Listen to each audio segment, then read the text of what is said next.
నాయకుడంటే ఎలా ఉండాలి అనే దానికి నిదర్శనంగా నిలుస్తున్నారు నారా లోకేష్.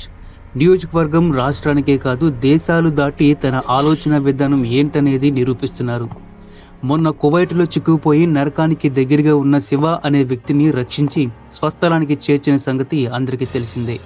అయితే తాజాగా వీరేంద్ర అనే యువకుడు ఖత్తర్లో తన వేధింపులకు గురవుతున్న వీడియోను సోషల్ మీడియాలో పోస్ట్ చేయగా అతనికి లోకేష్ భరోసా ఇచ్చారు. ఇచ్చినట్టుగానే ఆ యువకుడిని స్వగ్రామానికి చేర్చి లోకేష్ తన మానవత్వాన్ని చాటుకున్నారు. స్వగ్రామానికి చేరుకున్న ఆ యువకుడు తన ప్రాణాలని రక్షించిన లోకేష్ కి థ్యాంక్ యూ చెప్తూ మరో వీడియోని రిలీజ్ చేశాడు. సౌదీ అరేబియా డెజర్ట్ లో ఇరుక్కుపోయిన స్ట్రక్ అయిపోయాను కదా సార్. నేను లోకేష్ గారికి రిక్వెస్ట్ పెట్టిన తర్వాత ఆయన చాలా ఫాస్ట్ గా రియాక్ట్ అయ్యారు సార్. రియాక్ట్ అయిన వెంటనే ఇక్కడ డాక్టర్ వేమూరి గారికి ఆదేశాలు ఇచ్చారంట సార్.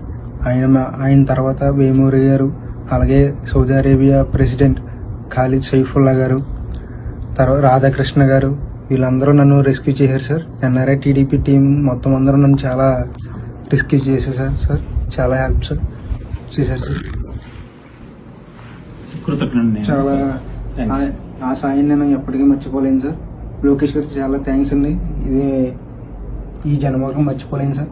అలాగే ఎన్ఆర్ఐ టీడీపీని ఎవరిని మర్చిపోలేను సార్.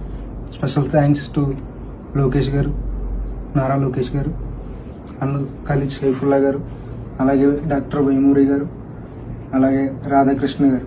చాలా థ్యాంక్ యూ సార్. జై టీడీపీ, జై ఎన్ఆర్ఐ టీడీపీ. జై ఎన్ఆర్ఐ టీడీపీ.